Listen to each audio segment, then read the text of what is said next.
प्यारे साथियों नमस्कार। मेरा नाम है शोभित भारद्वाज और आप सभी लोगों का स्वागत अभिनंदन करता हूं आपके अपने परिवार रोजगार विद अंकित में। कैसे हैं आप सभी? जल्दी से जुड़ जाएं और मुझे कमेंट करके बताएं कि कौन कौन आ चुका है यहाँ पर, सो दैट मैं आपके नाम बुलाऊं। जितनी जल्दी आप ये काम करेंगे उतनी ही जल्दी हम अपने सेशन को स्टार्ट करेंगे। जैसा कि आप जानते हैं, ये एसएससी सीजीएल टीयर 2 वालों के लिए, यानी कि मेंस एसएससी सीजीएल मेंस वालों के लिए प्रैक्टिस सेशन है, जिसमें हम डेली बेसिस पर 30 प्रश्न करते हैं, वो भी मिक्स, यानी कि सभी चैप्टर्स से क्वेश्चंस को इंक्लूड करते हैं जो जो आपके पेपर में पूछे जाते हैं। कृष्णा जी हेलो जी, नमस्कार। संतोष पाल, हिमांशी, मनीष कुमार, विशाल चौहान, ज्योति जांगरा, चंद्रभान, नमस्कार जी, नमस्कार सभी को नमस्कार। उम्मीद है आप सभी लोग कैसे हैं, स्वस्थ हैं, मस्त हैं कि नहीं हैं? जी बिल्कुल होंगे। तो अश्मिता यादव हैं, रुद्रा हैं, संदीप हैं, आशु हैं, फिजा परवीन हैं, अनुप्रिया यादव हैं, विजय कुमार हैं, सभी को नमस्कार एक बार पुनः मैं आपको करता हूं। चलिए बिना समय बर्बाद किए हुए आज के अपने 30 प्रश्नों को हम लोग देखेंगे। जुड़ते जाएं आप लोग, ठीक है? चलिए स्टार्ट करते हैं। ध्यान रहे, ये एसएससी सीजीएल मेंस का प्रैक्टिस सेट है, ठीक है? चलिए सवाल पढ़िएगा जरा, क्या कहता है। देखने में लग रहा है रीजनिंग का है रीजनिंग का ही है। क्वेश्चन इज, कहता है, स्टेटमेंट है, in 1984-85 the fertiliser consumption in India reaches 8.21 million tons, and by 1990 it had reached 13.75 million tons, and it is expected to reach 16 million tons in 2000. What is your forecast? Hindi में भी पढ़ते हैं कथन को कि वर्ष 84-85 में भारत में उर्वरक का उपभोग 8.21 मीट्रिक टन पर आ गया। वर्ष 1990 में 13.75 मीट्रिक टन पर आ गया। वर्ष 2000 में ये 16 मीट्रिक टन तक पहुंच गए। यानी कि आप देखो साल दर साल बढ़ता जा रहा है कि नहीं। 8 से बढ़ा 13 हुआ, 13 से बढ़ा 16 हुआ, बढ़ रहा है कि नहीं बढ़ रहा है? आपका पूर्वानुमान क्या है? आप क्या अनुमान लगाएंगे? पहला, उर्वरक का उपभोग स्थिर है, स्थिर नहीं है, बढ़ रहा है। उर्वरक उपभोग में लगातार गिरावट बनी हुई है, गिरावट तो बिल्कुल भी नहीं है भाई, बढ़ रहा है। उर्वरक उपभोग में कोई प्रवृत्ति दृष्टिगोचर नहीं है, कोई ट्रेंड ऐसा नहीं दिखाई दे रहा है, दिखाई दे रहा है जबकि हमको तो कैसा है, उर्वरक उपभोग में निरंतर वृद्धि हो रही है। Option D is the correct one. I hope समझ में आ गई बात सभी लोगों के। समझ में आ गई बात कि नहीं? एसएससी सीजीएल प्री बैच कितने रुपए में परचेज होता है बेटा? कल तक का वेट करो, आपको सब पता चल जाएगा, डोंट वरी। कल बैच के बारे में सब कुछ आपको पता चल जाएगा, ठीक है? चलिए अभी देखेंगे तो सिमिलर सेट का सवाल है, थोड़ा अलाइन नहीं हो पाया, ये इसके नीचे ही आना था, ऊपर ही आना था मतलब। 4-7-165 का आपस में कोई ही सह संबंध है। ऐसा ही सह संबंध दर्शाने वाले 14-26-600 भी है। तो हमको इन तीनों संख्याओं में आपस में जो सह संबंध है उसे पहचानना है। यदि आप पहचान लोगे तो वैसा ही एक विकल्प यहाँ पर है, उसे ढूंढकर निकालना है। अब आप कैसे नोटिस करते हैं इन चीजों को, ये समझिएगा। ये दो छोटे नंबर हैं एक बड़ा, ये दो छोटे नंबर हैं एक बड़ा।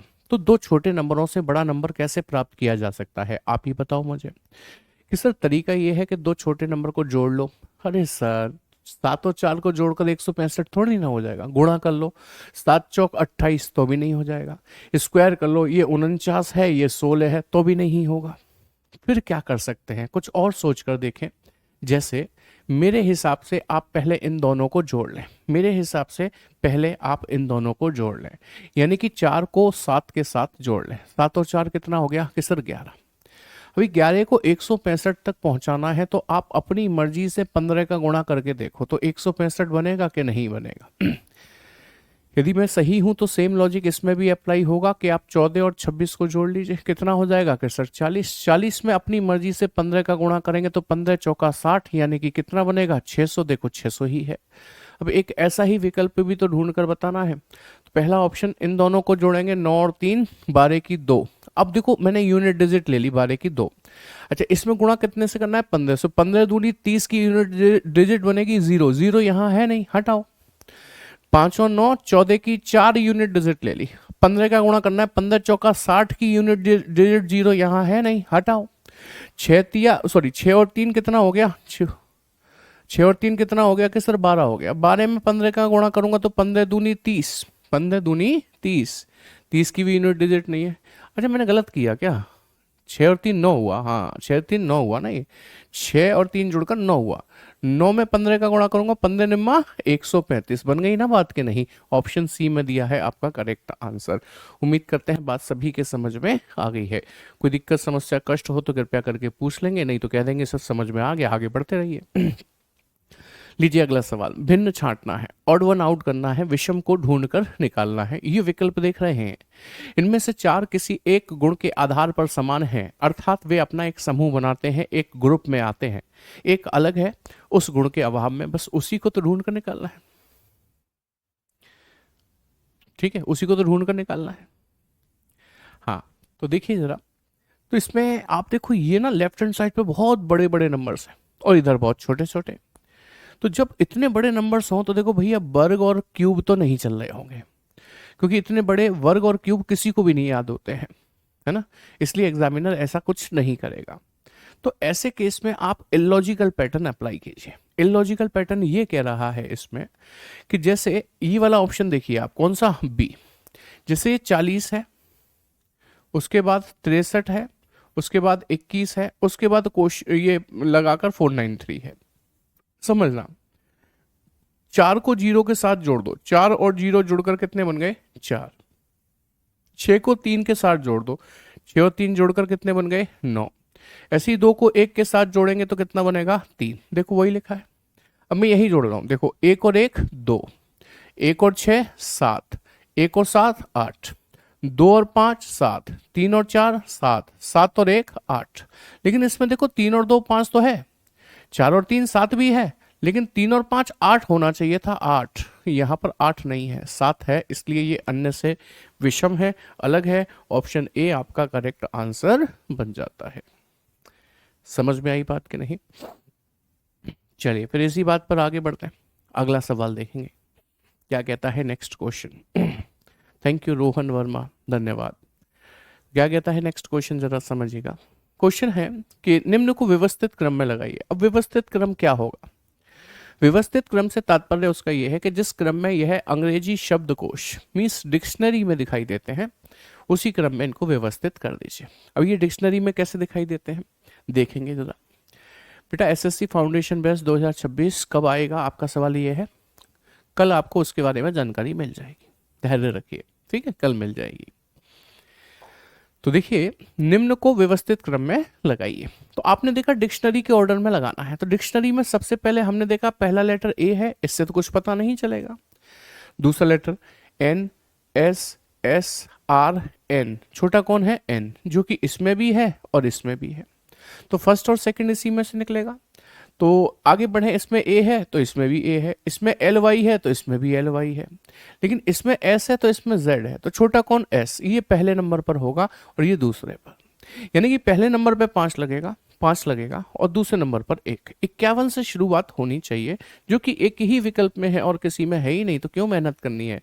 हम स्मार्ट वर्क करने आए हैं, हम स्मार्ट वर्क करने आए हैं, हार्ड वर्क नहीं। हार्ड वर्क तो हम पूरी साल ही कर रहे होते हैं, पेपर से पहले क्या कर रहे होते हैं, स्मार्ट वर्क कर रहे होते हैं। आगे बढ़ेंगे। जी हाँ, ये एसएससी सीजीएल की क्लास है, वो भी मेंस की क्लास है, खुशी शुक्ला, ना कि प्री की। प्री क्वालिफाई जो बच्चे कर चुके हैं उनके लिए। तो देखिए, एक विशिष्ट कोड भाषा में किट को लिखा है 39। अब देखो, ये कोडिंग एंड डिकोडिंग का सवाल है, सब देखते ही समझ गए। और देखो कोडिंग किस में हुई है, नंबर्स में। तो मन क्या बोलता है, मन ये बोलता है कहीं इनकी प्लेस वैल्यू को तो नहीं जोड़ा गया। सिर्फ मन बोल जाए इतने से काम नहीं चलेगा ना, आपको करके तो देखना ही पड़ेगा। आइए करके देखते हैं। अच्छा अर्जुन, वेरी गुड, बहुत बढ़िया, बहुत बढ़िया। Abhishek Maurya, thank you so much. तो हमने देखा ये 11 पर होता है, ये 9 पर होता है, ये 20 पर। यदि हम इन सबको जोड़ दें, जोड़िए जरा। देखो 9 और 11 20 और 20 40। सर ये 40 तो नहीं लिखा, 39 लिखा है। शायद उसने अपनी मर्जी से 1 घटा दिया हो, शायद। शायद क्यों कह रहा हूं, क्योंकि भाई ऐसे थोड़ी ना हम कंफर्म कर सकते हैं। इसलिए अगला स्टेप ले लो। कैट को लिखा है 31, कैट CAT कैट नहीं है, KAT कैट है। कैट को लिखा है 31। अभी अगेन इसकी नंबरिंग करते हैं। जैसे ये 11 पर है, ये 1 पर है, ये 20 पर है। तो आप बताइए कितना हो गया, कि सर ये हो गया आपका 32, 32। हमने देखा कि सर 32 में से फिर -1 करूंगा तब 31 आएगा। तो मैं श्योर हो गया कि हर बार जोड़कर -1 ही हो रहा है। ठीक है। अब जैसे इसमें ये 13 पर 13 और 9 कितने होते हैं कि सर 22, 22 और 20 कितने हो गए 42, 42 और 4 कितने हो गए 46, 46 में से एक गया तो कितना बचा 45। Option C is the correct one. बोलो बात समझ में आई। हाँ, आकांक्षा बिल्कुल एसएससी जीडी के लिए ले सकते हैं, एसएससी का ही ये प्रैक्टिस सेट है, ले सकते हैं आप। चलिए आगे बढ़ते हैं अगले सवाल की तरफ। ये है आपका श्रृंखला का सवाल, वो भी लेटर की सीरीज है। ये भी एबीसीडी के नंबर्स और अपोजिट पर ही आधारित होती है। तो कैसे करना है, एक तब प्री के लिए आपको तैयारी करनी है तो कल अनाउंसमेंट हो जाएगा बैच का, है ना, यूट्यूब पर RW SSC एग्जाम्स देख लेना या मेन चैनल देख लेना। देखो A+1 B+1 C+1 D आएगा, D से शुरू होने वाले दो विकल्प नहीं है सर। S-1R, R-1Q, Q-1P होता है तो DP से शुरू होने वाला ये नहीं है, ये है। कितना सिंपल सवाल, बट पेपर में आया हुआ सवाल है। ठीक है, चलिए अगला सवाल देखेंगे क्या कहता है। नेक्स्ट क्वेश्चन आपके सामने एक श्रृंखला है, इसे कहते हैं कॉन्टिन्यूअस सीरीज, सतत श्रृंखला है तो लेटर वाली, बट सतत है, लगातार चलते रहने वाली।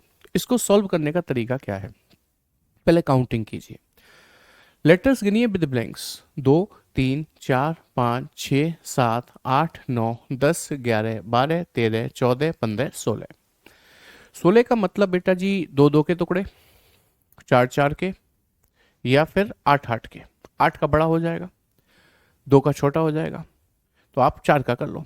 4 का करें, जैसे 1 2 3 4 पार्टीशन, 3 4 पार्टीशन, 3 4 पार्टीशन और पार्टीशन। अब आपको एक सुरीला गाना बनाना है। हमने देखा पहला लेटर M है, M है, M है, तो क्यों ना यहाँ भी M कर दे। सेकंड लेटर N है, N है, N है, तो क्यों ना यहाँ भी N कर दे। ऐसा करते ही गाने का एक स्टैंजा कंप्लीट हो गया।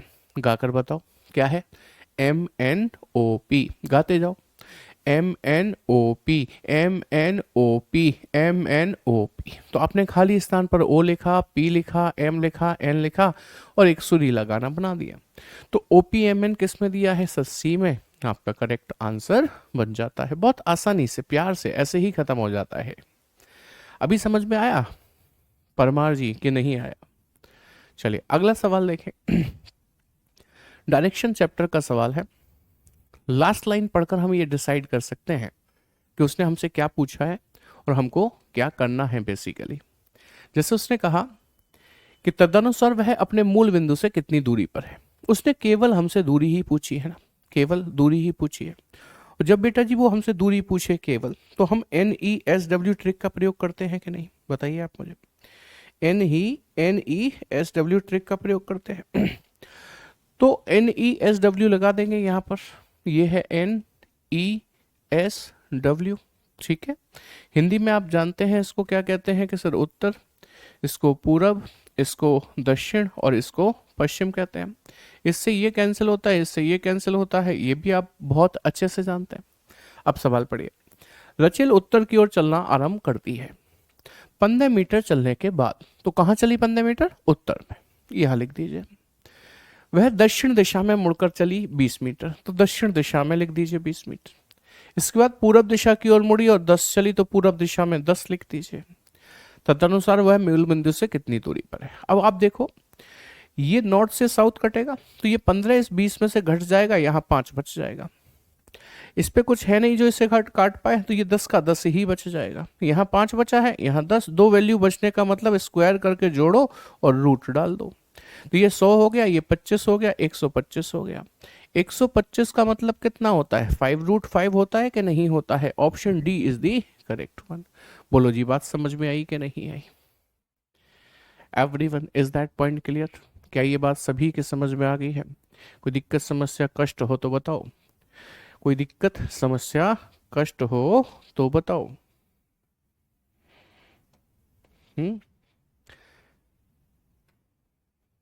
किसी प्रकार की कोई दिक्कत समस्या तनाव तो नहीं है? तो तनाव मुक्त यदि रहना चाहते हैं तो अपने बुद्धिमान दोस्तों से गहरी बात ना करें। तनाव मुक्त यदि रहना चाहते हैं तो बुद्धिमान दोस्तों से गहरी बात ना करें, बल्कि गहरे दोस्तों से ऊट पटांग बात करें, तब आप तनाव मुक्त रह पाते हैं। सिंपल सा फॉर्मूला है। सर प्रॉब्लम है एनईएसडब्ल्यू में। बेटा आपने पढ़ा नहीं होगा इसलिए प्रॉब्लम है, ये मैं मेंस वालों को पढ़ा रहा हूँ, उनने सब पढ़ रखा है ये। ठीक है, आप डायग्राम बना के कर लेना, कोई प्रॉब्लम नहीं रहेगी। चलिए अगला सवाल बताइए कौन से चैप्टर का है। सर ये ब्लड रिलेशन का है। ब्लड रिलेशन में भी कौन सा टाइप है? सर पजल टाइप है, जिसमें हमें फैमिली ट्री बनानी ही पड़ती है। हाँ बिल्कुल पढ़ सकते हैं। चांदनी कुमारी कहता है ईना जतिन की माँ है। मैंने पूछा कौन माँ है, कि सर ईना। माँ होती है फीमेल, सर्कल में बंद करता हूं। किसकी माँ है? जतिन की, तो जतिन उसका बेटा होगा, नीचे ले लिया हमने। प्रताप वाणी का पिता है, छोड़ दो, क्योंकि ना प्रताप आया ना वाणी, छोड़ दो। सुकृत गर्व का पुत्र है, छोड़ दो। सुयोग की इकलौती बहन की शादी गर्व से हुई है, छोड़ दो। सुयोग अंशुम का पुत्र है, छोड़ दो। ईना का पति प्रताप का इकलौता पुत्र है, अब पकड़ लो, क्योंकि ईना का पति जो है ना, पति नाम तो नहीं पता, लेकिन ये प्रताप का इकलौता पुत्र बताया गया है, तो इसका मतलब प्रताप का इकलौता पुत्र यदि ये बताया गया है तो प्रताप ससुर जरूर हो जाएंगे, किसके? ईना के। ईना का पति प्रताप का इकलौता पुत्र हो गया। अंशुम प्रताप की पत्नी है, तो प्रताप की पत्नी आ गई कौन? अंशुम। यहां पर अंशुम ले लेते हैं। अब क्योंकि अंशुम आ गई तो अंशुम से रिलेटेड एक पॉइंट था ना हम पे, ये सुयोग अंशुम का पुत्र है, तो शायद अंशुम और प्रताप का पुत्र सुयोग ये होना चाहिए शायद। ठीक है, अच्छा और कुछ था हमारे पास? हाँ ये था ना सर, सुयोग की इकलौती बहन की शादी गर्व से हुई है, तो सुयोग की इकलौती बहन आई यहां पर, नाम नहीं पता, उसकी शादी करवा दो, किससे? गर्व से। गर्व से करवा देते हैं। ठीक है, अच्छा प्रताप बानी का पिता है, ये अभी नहीं होगा। सुकृत गर्व का पुत्र है, हाँ ये बन जाएगा। सुकृत जो है ना, वो किसका पुत्र है? गर्व का पुत्र है। अच्छा प्रताप बानी ये नहीं बनेगा, ईना जतिन की माँ है, हो ही गया।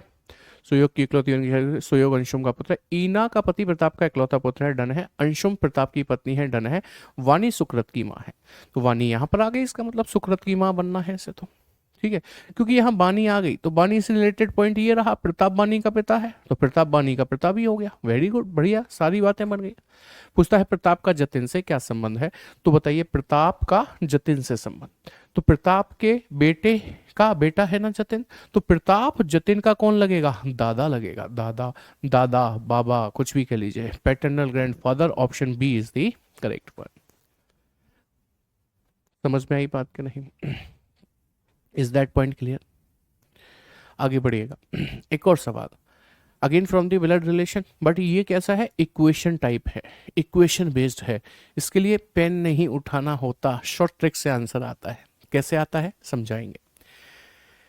अच्छा ज्यादातर लोग ये पूछ रहे हैं सर मैं एसएससी जीडी के लिए इस बैच को पढ़ सकता हूँ। देखो पहली बात तो ये एसएससी सीजीएल मेंस के लिए है, लेकिन क्योंकि रीजनिंग लगभग एक सी ही दिखाई दे रही होती है तो आप इसे पढ़ सकते हैं। और ये ध्यान रखना, मैं आपको चैप्टर नहीं पढ़ा रहा हूँ, मैं आपको प्रैक्टिस करा रहा हूँ, ये मानकर के आप पहले से पढ़े हुए हैं सब कुछ, इसलिए आप थोड़े से कहे में ही चीजों को समझ जाएंगे। ठीक है, ठीक है, थैंक यू दिनेश। हाँ ये रीजनिंग है सोनाली। कहता है ए प्लस बी का अर्थ है ए बी का पिता है, ऐसे ही ये निर्देश दिए हैं। फिर कहता है इसलिए यदि हम ये इक्वेशन दें तो विचार करें निम्नलिखित में से कौन सा कथन सही नहीं है। Which of the following is not true, is not true, गलत वाला चाहिए मुझे, सही ना हो वो चाहिए। तो देखिए ध्यान से, इसने कहा ऑप्शन में एफ डी का ससुर है, ये एफ है ये डी है, ऐसे करके आइए। माइनस का मतलब क्या है कि सर पत्नी, मेरी पत्नी के बाद प्लस का मतलब क्या दे रखा है? पिता, मेरी पत्नी के पिता मेरे ससुर लगेंगे, तो एफ ससुर हो गया डी का, तो भाई ये सही है। जबकि मुझे चाहिए जो सही ना हो, तो ये मेरे लिए आंसर नहीं बनेगा। समझे बात को? अगला लीजिए, क्यू एस का नाना है, ये क्यू है ये एस है, ऐसे आइए। प्लस, प्लस का मतलब क्या है कि सर पिता, पिता के बाद फिर प्लस का मतलब है पिता, पिता के पिता दादा, तो क्यू दादा है एस के, ये तो नाना कह रहा था, तो ये गलत है। जो गलत है वही मुझे चाहिए, इसका मतलब मेरा आंसर जो बनेगा वो क्या बनेगा, बी बॉम्बे बनेगा।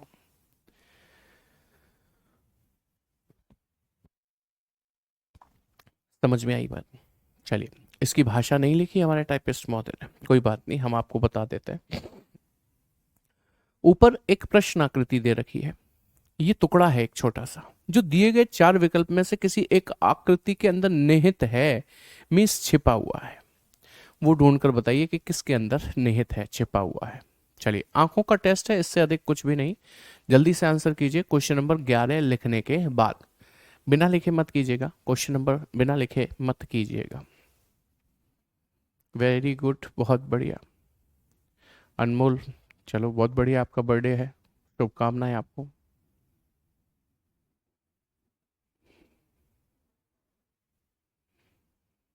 ए आंसर है। अरे वाह, बहुत बढ़िया, सबकी आंखें मुझसे भी ज्यादा अच्छी हैं। मैंने तो चार बना रखी हैं।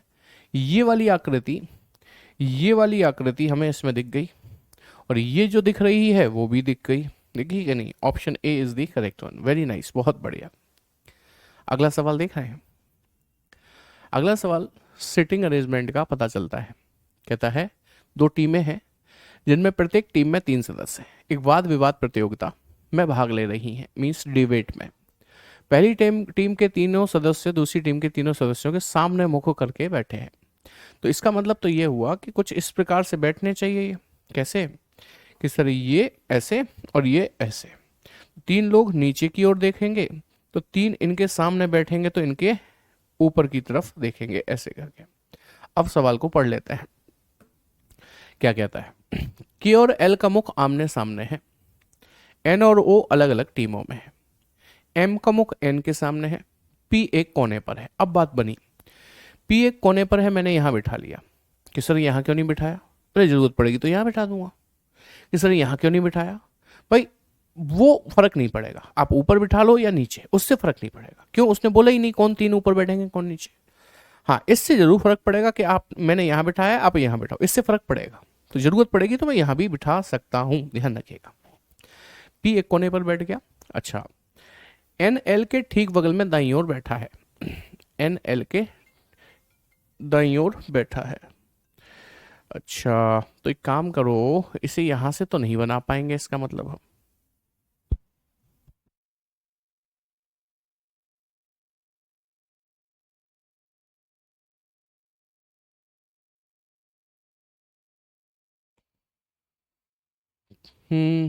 के और एल का मुख आमने सामने करना है, एन और ओ अलग अलग टीमों में आएंगे, एम का मुख एन के सामने है, पी एक कोने पर है, एन एल के ठीक बगल में दाईं ओर है, एन एल के ठीक बगल में दाईं ओर है।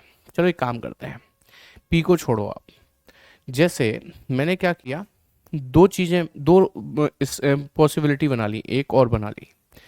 एक दो तीन, एक दो तीन, ऐसे करके। अब देखो मैं क्या करने जा रहा हूँ। उसने कहा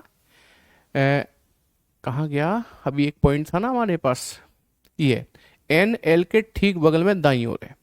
जैसे एल के ठीक बगल में दाईं ओर एन आ गया, या फिर एल यहाँ बैठा हो तो उसके ठीक बगल में दाईं ओर एन यहाँ पर आ जाए, है ना।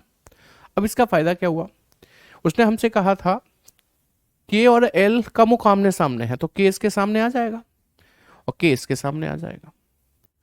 अच्छा, उसने कहा एन और ओ अलग अलग टीमों में है, इसका मतलब ओ इधर नहीं आएगा, इधर नहीं आएगा, ऊपर जाएगा, इधर नहीं आएगा, ऊपर जाएगा। एम का मुख एन के सामने है, लो एम का मुख हमने एन के सामने कर दिया, एम का मुख हमने एन के सामने कर दिया। पी एक कोने पर है। अब एक बात बताओ पहले मुझे, एन और ओ अलग अलग टीम में है, तो ओ यहां नहीं आएगा तो यहां आएगा, ओ यहां नहीं आएगा तो यहां आएगा, ठीक है। उसने कहा कि पी एक कोने पर बैठा है, तो देखो पी इस कोने पर आ गया कि नहीं आ गया, और इधर से देखो तो पी इस कोने पर आ जाएगा। दो संभावना बनी है। कह रहा है निम्न में से कौन से सदस्य एक ही टीम में है। तो देखो अब आप चाहे इसे देखो के एम ओ, इसे देखो भी, देखोगे तो भी के एम ओ, है ना, सदस्य तो सेम ही आ रहे हैं ना टीम के। तो के एम ओ उधर दे रखा है, के एम ओ नहीं दे रखा सर। तो पी एन एल दे रखा हो, हाँ सर पी एन एल दे रखा है, option C is the correct one. I hope बात समझ में आ गई सभी के, थम्स अप कीजिए। चलिए अगला सवाल देखें। अगला सवाल कहता है यदि प्लस का अर्थ सॉरी माइनस का अर्थ प्लस है, प्लस का अर्थ इंटू है, इंटू का अर्थ माइनस, तो निम्नलिखित में से कौन सा समीकरण सही नहीं है, सही नहीं है वाला चाहिए। तो भाई इसमें तो बहुत मेहनत लगवाएगा वो। माइनस का अर्थ प्लस है, प्लस का अर्थ गुणा है, गुणा का अर्थ माइनस है, ध्यान रखना। तो देखो प्लस का अर्थ गुणा, माइनस का अर्थ प्लस और गुणा का अर्थ माइनस कर दो पहले। देखो सर 7 दूनी 14 की 4 हासिल एक, 7 दूनी 14 और 1 15, 154, 154 प्लस 3 हो गया 157, 157 में से 9 घटाओ, 157 में से 9 गए तो 148 बचेंगे, वही लिखे हैं। तो ये तो सही है, लेकिन मुझे सही ना हो वो चाहिए ना, तो ये तो सही है, तो हमें ये आंसर नहीं बनाना, ध्यान रखिएगा, ठीक है। अगला गुणा की जगह पर लिखेंगे माइनस, माइनस की जगह पर लिखेंगे प्लस और प्लस की जगह पर लिखेंगे गुणा। तो भाई देखो ये हो गया 200, 200 और 233, 233 में से 5 गए तो 228 ही बचेंगे, तो ये भी सही है, सही मुझे नहीं चाहिए। अगला देखो प्लस की जगह पे लिखेंगे गुणा, माइनस की जगह पे लिखेंगे प्लस और गुणा की जगह पे लिखेंगे माइनस।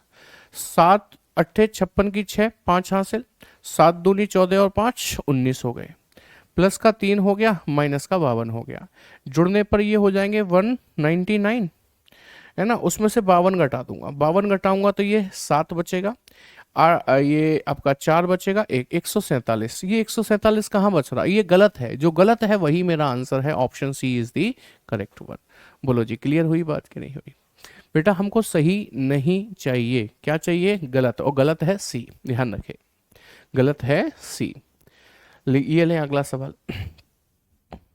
खुश रहिए उदय कुमार। ये है नेक्स्ट क्वेश्चन आपका। कहता है निम्नलिखित उत्तर आकृति में से कौन सा घन दिए गए प्रश्न आकृति से खुले घन से बनाया नहीं जा सकता। अगेन वो ये नहीं पूछ रहा कौन सा बनाया जा सकता है, कौन सा नहीं बनाया जा सकता। देख रहे हैं ज्यादातर क्वेश्चन कैसे आ रहे हैं, which can not be, can not वाले आ रहे हैं। आप जानते हैं इसको हम कैसे सॉल्व करते हैं, सबसे पहले अपोजिट निकालते हैं, क्योंकि दो अपोजिट कभी एक साथ दिखने नहीं चाहिए और दो अपोजिट कभी एक साथ छिपने भी नहीं चाहिए, जानते हैं ना। जैसे हमने देखा कि इस सर्कल के अपोजिट में ये बक्सा है, तो देखो सर्कल बक्सा कहीं साइड में एक अगल बगल में तो नहीं दिख रहा सर, नहीं दिख रहा। हमने देखा 5 बिंदी के अपोजिट में इनटू है, 5 बिंदी के बगल में तो नहीं है इनटू, 5 बिंदी के बगल में इनटू नहीं है, इनटू के बगल में 5 बिंदी नहीं है, 5 बिंदी के बगल में इनटू नहीं है। हमने देखा कि इस सर्कल बॉक्स के अपोजिट में स्टार है, तो स्टार और ये सर्कल बॉक्स कहीं अगल बगल तो नहीं है, हाँ सर अगल बगल है, देखो ये रहे। तो यही पासा है जो बनाया नहीं जा सकता, क्योंकि दो अपोजिट कभी अगल बगल आने नहीं चाहिए। ऑप्शन सी आपका करेक्ट आंसर बन जाता है। आई होप बात समझ में आ गई सभी लोगों के, कोई दिक्कत समस्या कष्ट इसमें आपको नहीं होगा, ठीक है। लीजिए अगला सवाल क्या कहता है, निम्न में से कौन सा विकल्प नीचे दिए गए वेन आरेख के द्वारा सही रूप से निरूपित कर सकता है। मतलब वो आपको ऑलरेडी डायग्राम दे रखा है, आपको तो सिर्फ बताना है कि कौन से 3 शब्द है जिनको डिनोट करता हुआ लॉजिकली करेक्ट डायग्राम ये बन जाएगा। बताइए भाई कौन से हैं वो।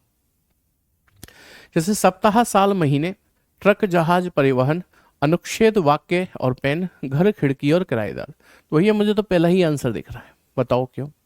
क्योंकि जितने भी सप्ताह हैं, वीक हैं, वो सारे के सारे महीने यानी कि मंथ के अंदर आएंगे, और मंथ किसके अंदर आएंगे, साल, साल यानी कि ईयर के अंदर। तो यही तो बना है वो, ऑप्शन ए आपका करेक्ट आंसर बन जाएगा।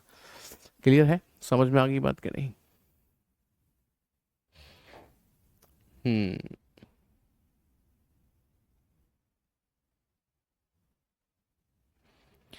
चलिए अगला सवाल देखें। कहता है यदि प्लस गुणा के लिए है, प्लस जो है वो गुणा के लिए है, प्लस जो है वो गुणा के लिए है, माइनस जो है वो भाग के लिए है, गुणा जोड़ के लिए है, भाग घटाने के लिए है, ठीक है। तो निम्न में कितने से कौन सी समीकरण सही होगा। अब हमें सही वाला चाहिए। अच्छा एक चीज और ध्यान रखें, अच्छा अभिषेक ठीक है भाई बिल्कुल, एक चीज और ध्यान रखें कि ये ऑप्शन बेस्ड प्रश्न है, इसमें हम कुछ नहीं कर सकते, हम छोटी मोटी ट्रिक्स लगा सकते हैं। वो क्या है छोटी मोटी ट्रिक, वो सुनिएगा। जैसे आपको पता है कि ऐसे समीकरण जो आते हैं इनमें बोर्ड मास का नियम लगता है। बोर्ड मास में सबसे पहले हम डिवाइड करते हैं, तो डिवाइड से ये डिसाइड कर सकते हैं कि हमें आगे बढ़ना है या नहीं बढ़ना है। अब जैसे इसमें देखो, आपको पता है माइनस का अर्थ डिवाइड है, जहां माइनस दिखेगा मैं उसकी जगह पर क्या लगाऊंगा, डिवाइड। मैंने यहां डिवाइड लगा दिया। अब बताओ क्या 4 में 5 का भाग पूर्णतः जाएगा? सर नहीं, लेकिन उसके अड़ोस पड़ोस को और चेक कर लो। जैसे प्लस है, प्लस का मतलब है इनटू, तो जब यहां इनटू लग जाएगा तो 5 में इस 5 का भाग तो चला जाएगा ना, इसलिए यहां पर आपको पूरा करके देखना पड़ेगा। ऐसे ही इनटू का अर्थ प्लस है तो यहां पर प्लस लगा दीजिए, और डिवाइड का अर्थ माइनस है तो यहां माइनस लगा दीजिए। अब सॉल्व करिए, देखो इस 5 से ये 5 कट गया है कि नहीं। अच्छा, फिर क्या बचा आपका, 4 बचा, और ये हो गया 12 और 4 16, 16 में से 4 जाएंगे तो 20 नहीं बचते, गलत हो गया। अगला देखिए, डिवाइड का मतलब क्या दे रखा है, माइनस, प्लस का मतलब दे रखा है इनटू, माइनस का मतलब दे रखा है डिवाइड, और इनटू का मतलब दे रखा है आपको प्लस। देखो जी, क्या ये कटेगा इससे? नहीं, लेकिन ये तो कट जाएगा ना, तो 4 बच गया। तो 12 और 4 16, 16 में से 4 गए तो 12, लेकिन ये तो 18 लिखा है, ये भी आंसर नहीं बनेगा। हाँ जी, डिवाइड का मतलब दे रखा है माइनस, माइनस का मतलब दे रखा है डिवाइड, इनटू का प्लस, और प्लस का दे रखा है इनटू। देखो 5 में 4 का भाग जाएगा ही नहीं, तो इसको तो वैसे ही हटा दो। अगला, प्लस का मतलब दे रखा है इनटू, माइनस का दे रखा है डिवाइड, इनटू का दे रखा है प्लस, डिवाइड का दे रखा है माइनस। हाँ जी बताइए, क्या 5 में 4 का भाग जाएगा? नहीं, लेकिन 12 में तो जाएगा ना, गुणा लगाया तो। ये कितनी बार जाएगा सर? 3 बार। ये 5 दिया कितना हो गया सर? 15, 15 और 5 20, 20 में से 4 गए तो 16, बराबर हो गया 16 बराबर 16, यानी कि ऑप्शन डी ही आपका करेक्ट आंसर बन जाता है। ठीक है, समझ में आ गई बात सभी की? कोई दिक्कत, समस्या, कष्ट तो नहीं है इसमें आपको? आगे बढ़ सकते हैं, नेक्स्ट क्वेश्चन देखें। सिटिंग अरेंजमेंट का क्वेश्चन है। सवाल कहता है 8 दोस्त P Q R S T U V और डब्ल्यू एक वृत्ताकार मेज में केंद्र की ओर मुख करके बैठे हैं। ठीक है, तो आप सबसे पहले ऐसा करो, एक वृत्ताकार मेज बना लो और इन 8 दोस्तों को कुछ इस प्रकार से 2 4 6 8 ऐसे करके बिठा दो। अब सवाल पढ़ लो, सभी केंद्र की ओर देख रहे हैं, ये ध्यान रखिएगा। हाँ अंश बोलो। सभी केंद्र की ओर देख रहे हैं। कहता है पी टी के बगल में नहीं है तो मत बिठाओ, जबकि आर क्यू के दाएं तीसरा है, इसे बिठाओ। क्यू के दाएं तीसरा है ना, इसका दायां 1 2 3, आर यहां पर आ जाएगा। फिर कहता है डब्ल्यू टी के बाएं दूसरा है, जो आर के दाएं ओर बैठा है। ये जो शब्द किसके लिए आता है जानते हैं? आए हुए 2 नामों में से अंतिम वाले के लिए। जो आर के दाईं ओर बैठा है कौन? टी, तो आर के दाईं ओर इधर टी बैठेगा। अच्छा आगे पढ़े, ये वाली पॉइंट छोड़ दिया था ना हमने, डब्ल्यू टी के बाएं दूसरा है, जैसे टी है नीचे देख रहा है, उसका बायां 1 2, यहां पर डब्ल्यू बैठेगा। आगे पढ़िए, यू टी या क्यू के बगल में नहीं है। यू जो है ना तो टी के बगल में आना है और ना ही क्यू के, तो ये 2 जगह नहीं आएगा, ये नहीं आएगा, तो इसका मतलब पक्का पक्का यहां आएगा। यू टी या क्यू के बगल में नहीं है, बल्कि वह वी के बिल्कुल बाएं है। हाँ ठीक है, तो वी के बिल्कुल बाएं आ गया। एक पॉइंट छोड़ा था हमने, पी टी के बगल में नहीं है, तो पी टी के बगल में नहीं आ सकता, तो यहां तो आ सकता है ना। अब जो बच गया, कौन बचा है? शायद एस, वो अपने आप यहां बैठ जाएगा। उसने पूछा क्यू के बिल्कुल दाएं कौन है, तो देखो क्यू के बिल्कुल दाएं कौन है? पी है। पी आपको ऑप्शन ए में दे रखा है, आपका करेक्ट आंसर बन जाता है। बात समझ में आई? कह रहे हैं गुरुजी अब बड़ी दूर नहीं, बिल्कुल नहीं है, मेहनत करिए, कुछ भी दूर नहीं है। ठीक है, आगे बढ़ जाए, अगला सवाल देखेंगे। यह है अगला सवाल कैलेंडर से। 26 जनवरी 2026 से 23 सितंबर 2006, इनमें दोनों दिन शामिल हैं, तक दिनों की संख्या बताइए। सिंपल सी बात है, आप मुझे बताओ 26 जनवरी आज की तारीख दी है, मान लो आज ही है, ऐसा मान लो 2006 में। 23 सितंबर 2006 में ही जाना है आपको, मतलब साल वही है। मुझे बताओ जनवरी का महीना 31 दिनों का होता है। 31 में से आज 26 तारीख हो गई तो 26 दिन खत्म, बाकी कितने बचे? 5 नहीं, 6 बचे। पता है क्यों? क्योंकि उसने कहा ना दोनों दिन शामिल करने हैं, यानी कि आप 26 को भी शामिल करो। 26, 27, 28, 29, 30, 31 जनवरी, यानी कि कितने दिन हो गए? 6। तो जनवरी में 6 दिन हो गए, ध्यान रखिएगा। अब फरवरी आ गई। फरवरी में पूरे के पूरे 28 दिन आएंगे, क्योंकि ये साधारण वर्ष है इसलिए। मार्च में पूरे के पूरे 31 दिन आएंगे। अप्रैल में 30 आएंगे। मई में 31 आएंगे। जून में 30 आएंगे। जुलाई में 31 आएंगे। अगस्त में 31 आएंगे। सितंबर में कहाँ तक जाना है? 23 तक। तो पूरे 23 लेने हैं, क्योंकि इन दोनों तारीखों को इंक्लूड करना है। 3, 4, 5, 6, 7 और 8 15, 15 और 6 21 की 1 हासिल लगी 2, 4, 3, 7, 10, 13, 16, 19, 22, 23, 24, 241 दिन निकल रहे हैं टोटल।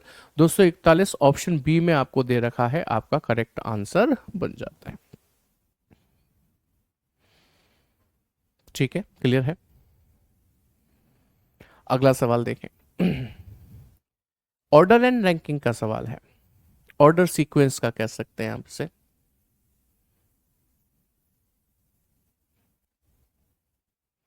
30 पेन हुए हैं आपके आयुष? अच्छा, बहुत बढ़िया। नहीं बेटा, उसकी कोई ट्रिक नहीं लगेगी, क्योंकि पूरे दिन गिनवाए हैं उसने, इसलिए नहीं लगेगी उसमें। कह रहा है अधिक भारी सिक्के अधिक मूल्य के होते हैं। ठीक है। राम का सिक्का मोहन के सिक्के से भारी और रमेश के सिक्के से अधिक मूल्यवान है। तो नरेश का सिक्का राम के सिक्के से अधिक मूल्यवान है, लेकिन योगेश से हल्का है। किसका सिक्का सर्वाधिक मूल्यवान है? तो एसआरटी लगाओ। सबसे ज्यादा मूल्यवान चाहिए हमको। सबसे ज्यादा मूल्यवान, सबसे ज्यादा मूल्यवान, सबसे ज्यादा वजनी भी चल जाएगा, क्योंकि सबसे ज्यादा वजन जिसमें है, वही सबसे ज्यादा मूल्यवान भी बताया उसने। ठीक है।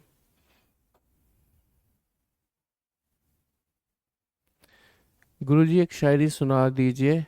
मंजिल कितनी भी दूर क्यों ना हो, मगर लक्ष्य मेरे अर्जुन के तीर सा। ये पूरी है कि और भी आगे? यदि और भी है तो मुझे नहीं आती है। हाँ जी। हमें सर्वाधिक मूल्यवान चाहिए।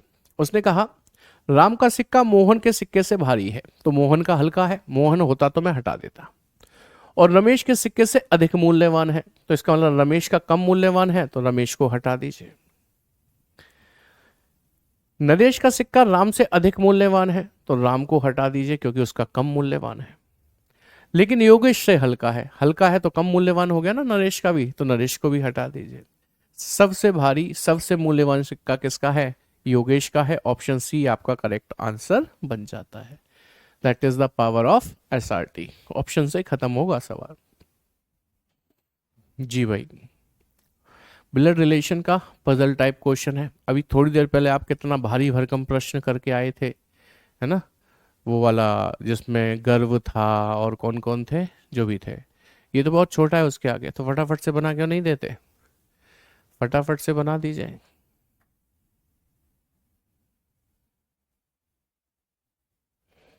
हम्म। आंसर दीजिए। तो ए का बी से क्या संबंध है? ए का बी से क्या संबंध है? तो उसने कहा यदि ए माता है डी की। कौन माता है? ए। माता मतलब फीमेल। किसकी माता है? डी की। डी उसका बेटा है कि बेटी? पता नहीं। ए माता है डी की।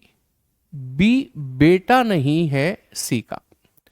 बी बेटा नहीं है सी का। सी पिता है डी का। सी पिता है डी का। डी का।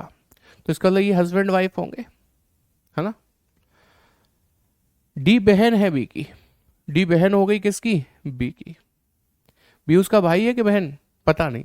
अरे पता है, इसने कहा था ना बी बेटा नहीं है सी का। तो बी बेटा नहीं है सी का, तो बेटी होगी पक्का पक्का। ठीक है।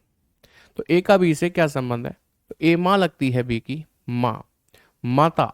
ऑप्शन ए में दिया है, आपका करेक्ट आंसर बन जाता है। सी वाले कौन है? ये सौतेला बेटा बना दिया तुमने। मतलब कितने नेगेटिव विचार भरे पड़े हैं मन में, सौतेला बेटा बना दिया तुमने। वाह भाई वाह। अच्छा, वो वाला शब्द सुन लिया होगा तुमने, वो उसका बेटा नहीं है, वो उसका पिता नहीं है, ऐसा वाला। हाँ सर, एसएससी फाउंडेशन बैच कब आएगा? 2026 कल आ जाएगा, कल। चलिए देखिए, लता माया से 1 वर्ष बड़ी है, माया कार्तिक से 2 वर्ष बड़ी है, प्रिया कार्तिक से 1 वर्ष बड़ी है, तो सबसे छोटा कौन है, हैं? क्या बात पूछी है, ये तो हमारे लिए मजाक है। एसआरटी लगाते हैं, क्वेश्चन को निपटाते हैं? ऐसे ही करते हैं। बताइए, सबसे छोटा चाहिए, बड़ा नहीं चाहिए। लता माया से 1 वर्ष बड़ी है, तो लता नहीं चलेगी क्योंकि वो बड़ी है। माया कार्तिक से 2 वर्ष बड़ी है, माया भी नहीं चलेगी क्योंकि वो बड़ी है। प्रिया कार्तिक से 1 वर्ष बड़ी है, तो प्रिया भी नहीं चलेगी क्योंकि वो बड़ी है। तो सबसे छोटा अपने आप बच गया बेचारा, कौन है वो? कार्तिक है। बोलो, बात समझ में आई कि नहीं आई है एवरीवन? कितना आसान है। सुमित कह रहे हैं वाले का स्टूडेंट हूँ। अच्छा बेटा, फिर तुम क्यों आए हो यहाँ पर पढ़ने के लिए? ये तो एसएससी सीजीएल मेंस का प्रैक्टिस सेट है। आगे बढ़ जाए, अगला सवाल देखेंगे, किसका है देखकर बताइए। सर, डायरेक्शन चैप्टर का क्वेश्चन है। लास्ट लाइन पढ़िए, ये डिसाइड करिए कि हमें करना क्या है। उसने पूछा क्या है, कहता है वह अपने विद्यालय से कितनी दूरी पर है, केवल दूरी पूछिए। तो आप किसका प्रयोग करते हैं? NESW का, नॉर्थ, ईस्ट, साउथ, वेस्ट का। हिंदी में से उत्तर कहते हैं, पूरब कहते हैं, दक्षिण कहते हैं, और इसे पश्चिम कहते हैं। इससे ये कैंसिल होता है, इससे ये कैंसिल होता है, ऐसा आप जानते हैं। अब सवाल को पढ़ते हैं। ठीक है,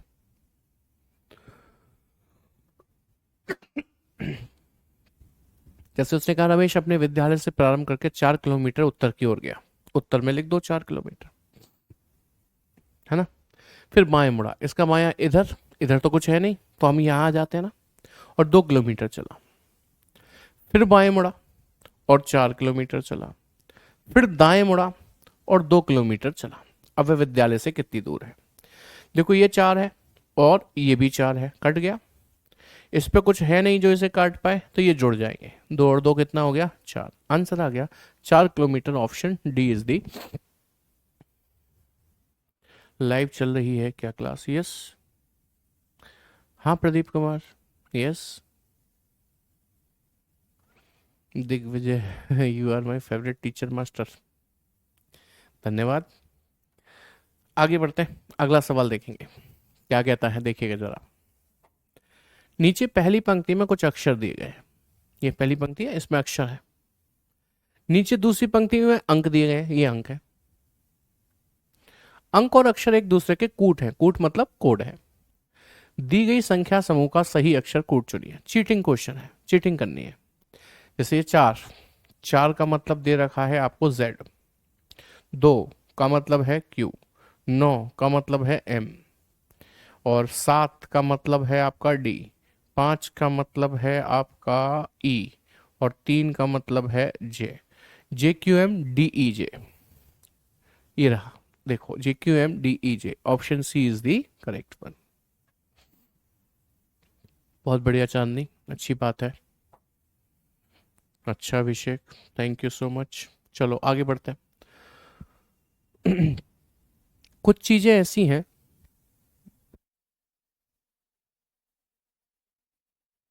मैं कहूं तो कुछ क्वेश्चंस ऐसे होते हैं कि जो खुद ब खुद हिंट देते हैं कि मैं ऐसे सॉल्व होऊंगा। जैसे कि ये दे रहा है, क्रो को 64 लिखा है, ईगल को 125, तो पैरट को कैसे? 64 8 का स्क्वायर होता है या 4 का क्यूब होता है। 125 स्क्वायर किसी का नहीं होता, 5 का क्यूब होता है। तो यदि ये 5 का क्यूब है, यदि ये 5 का क्यूब है, तो इसका मतलब ये भी 4 का क्यूब होगा, 4 का क्यूब होगा। 4 कहां से आया? नंबर ऑफ लेटर, 1 2 3 4, 4 4 का क्यूब। 1 2 3 4 5, 5 का क्यूब। 1 2 3 4 5 6, 6 का क्यूब। 6 का क्यूब 216 होता है, ये तो जानते ही होंगे। नहीं जानते तो सॉल्व करना पड़ेगा आपको। ऑप्शन डी आपका करेक्ट आंसर बन जाता है। I hope point is clear, सभी के समझ में आ गई बात, कोई दिक्कत समस्या कष्ट तो नहीं है इसमें आपको? अच्छा हेमंत, बहुत बढ़िया। आगे बढ़ते हैं। अगला सवाल श्रृंखला का है, सीरीज का। आपको बताना है what will come in place of this question mark.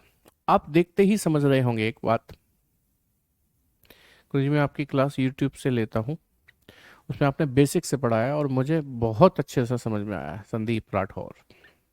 उसमें बेसिक से एडवांस लेवल तक पढ़ाया, पूरी बात बोलिए, एक बार पढ़ के देखिए उससे।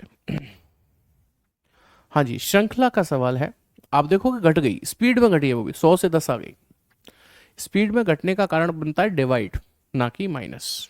जैसे मुझे लगता है कि इस 100 में आप भाग लगा दें 2 का, तो 50 हो जाएगा, और उसके बाद उसमें 2 जोड़ दें तो 52 हो जाएगा। ठीक है, 52 में भी आप 2 का भाग लगा दें तो 26 हो जाएगा, 26 में 2 जोड़ दें तो 28 हो जाएगा। ठीक है, 28 में भी 2 का भाग लगा दें तो 14 होगा, 14 में 2 जोड़ा तो 16 होगा, 16 में 2 का भाग लगा दें तो 8 होगा, 8 में 2 जोड़ा 10 होगा, 10 में भी 2 का भाग लगा दें तो 5 होगा, 5 में 2 जोड़ेंगे तो 7 होगा। 7 ऑप्शन बी में दिया है। हम्म, सही है। अगला सवाल देखें और जवाब देने की कोशिश करें।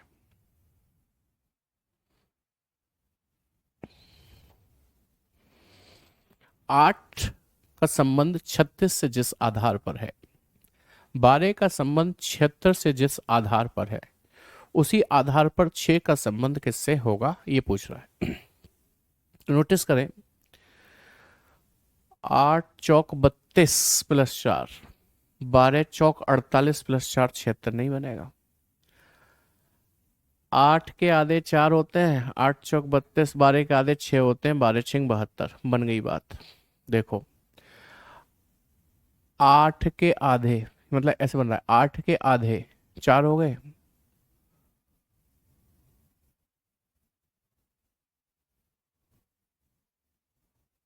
यानी कि ऐसे कह सकते हैं, इस 8 में गुणा कर लेते हैं इसी 8 के आधे से, है ना, यानी कि 4 से। 8 चौके 32, 32 में 4 जोड़ दिया 36।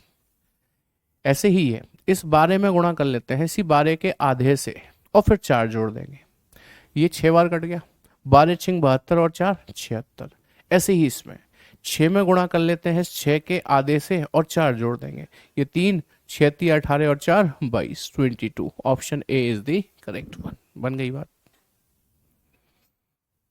ठीक है, चलिए नेक्स्ट क्वेश्चन देखेंगे। क्या कहता है अगला सवाल। श्रोताओं के सामने बोलते समय आपको महसूस होता है कि अपने विषय को संप्रेषित करना कठिन है, तो फिर आप बोलोगे ही क्यों? आप अपने विषय को आसानी से संप्रेषित कर सकते हैं, आपका विषय है और श्रोताओं के सामने आप खड़े हैं, तो ये बात सही है कि आप संप्रेषित आसानी से कर सकते हैं। आप अपने विषय को अंशतः आसानी से संप्रेषित कर सकते हैं, मतलब कुछ भाग कर सकते हैं कुछ नहीं, ये तो गलत बात है। जब आप खड़े हुए ही है तो आप निपुण होने चाहिए, थोड़ा और अभ्यास करके आप बेहतर कर सकेंगे ना। आप खड़े हुए हैं तो आप अभ्यास कर चुके हैं already. Option B is the correct one.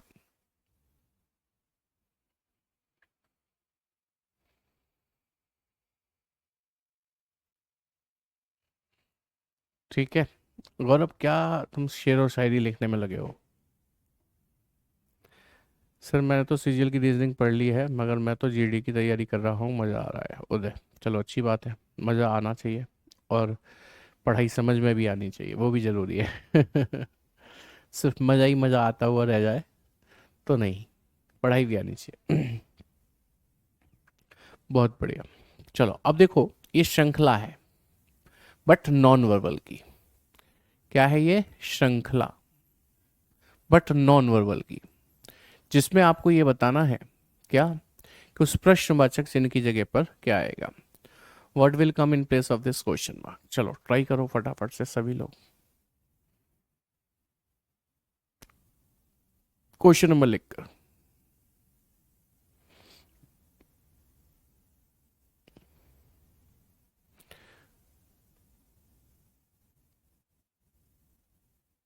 अच्छा Mahesh, thank you.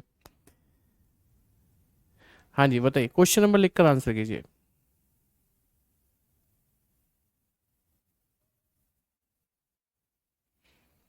Question number लिखकर, ऐसे नहीं समझ में आएगा। सी सी सी भी कई दिख रहे हैं, बी भी दिख रहे हैं, क्वेश्चन नंबर लिखे बिना कैसे समझ में आएगा। हाँ 29 का ऐसे लिखो, 29 का डी, 29 का ए, 29 का सी। ए डी सी तो आ गया, एक और बोल दो, बाकी टॉस लो, आ गया बी भी आ गया। दीपक कह रहे हैं B. A B C D चारों विकल्प आपने बता दी गुरुजी, अब तुम्हारे हवाले वतन साथियों, जैसे चाहो वैसे सॉल्व कर लो, हमें बता देना सही क्या है। हमारे हिसाब से तो चारों ही सही है। चलो एक एक करके नोटिस करो। जैसे ये वाला एरो है, ये वाला, ठीक है, इसे देख पा रहे हैं। ये 90 डिग्री एंटी क्लॉक घूम गया और ऐसा बन गया, ऐसा। फिर 90 डिग्री एंटी क्लॉक घूमकर ऐसा बन गया, फिर 90 डिग्री एंटी क्लॉक घूमकर ऐसा बन गया, फिर 90 डिग्री एंटी क्लॉक घूमकर ऐसा हो जाएगा, ऐसा। तो यहां पर होना चाहिए ऐसे, जो कि इसमें है, इसमें नहीं है, इसमें है, इसमें नहीं है। दो ऑप्शन बचे, कोई और एरो ले लो। जैसे ये वाला देखो, ये पूरा 180 डिग्री घूम गया, उल्टा हो गया, फिर 180 डिग्री घूम गया, उल्टा हो गया, फिर 180 डिग्री घूम गया, उल्टा हो गया, फिर 180 डिग्री घूमकर ऊपर हो जाएगा। ऊपर सर इसमें नहीं है, इसमें है, इसलिए ऑप्शन सी आपका करेक्ट आंसर बन जाता है। बड़े प्यार से। हाँ लक्की, बिल्कुल। चलिए next and the last question. ये भी श्रृंखला का ही सवाल है, आपको बताना है what will come in place of this question mark. उस प्रश्नवाचक चिन्ह की जगह पर क्या आएगा, बताइए।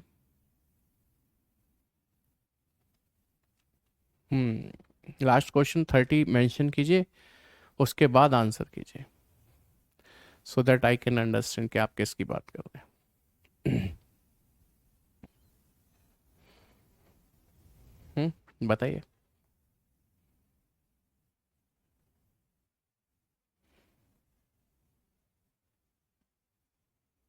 29 का सी, 30 की बात कर रहे हैं हम। है किसी पे आंसर 30 का ए? ए कैसे बन जाएगा?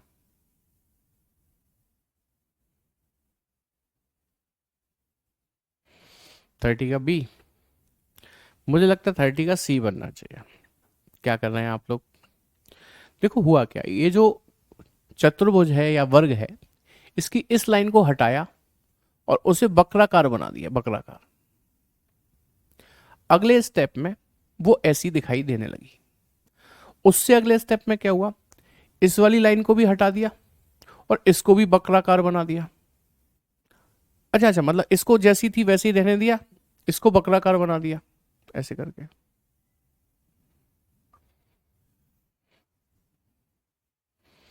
वो वक्राकार बनी, ये वक्राकार बनी, अब नीचे की बनेगी, ये सही से नहीं दिखाई है। देखो ये वक्राकार बन गई है ना, उसके बाद ये भी वक्राकार बन गई, अब इसके बाद नीचे की वक्राकार बनेगी, तो ये ऐसी दिखाई देगी, देखो ऐसी करके। और ये स्ट्रेट रहेगी, स्ट्रेट, तो ये स्ट्रेट रहेगी। ऑप्शन सी में दिया है ऐसा, ठीक है, करेक्ट आंसर बन जाता है। उम्मीद करते हैं चीज़ें बेहतर तरीके से समझ में आ गई हैं। तो सीजीएल मेंस वालों का पेपर 18 तारीख से शुरू हो रहा है, आपको पता है, तो तैयारी करते रहिए बेहतर तरीके से। आज की क्लास को यहीं पर समाप्त करते हैं। हाँ, भुजाओं की संख्या घटते क्रम में, बिल्कुल सही बात है। अब जैसे चलो ठीक है, क्लियर है। आज की क्लास में इतना ही। Thank you very much, good night, take care, Jai Hind class.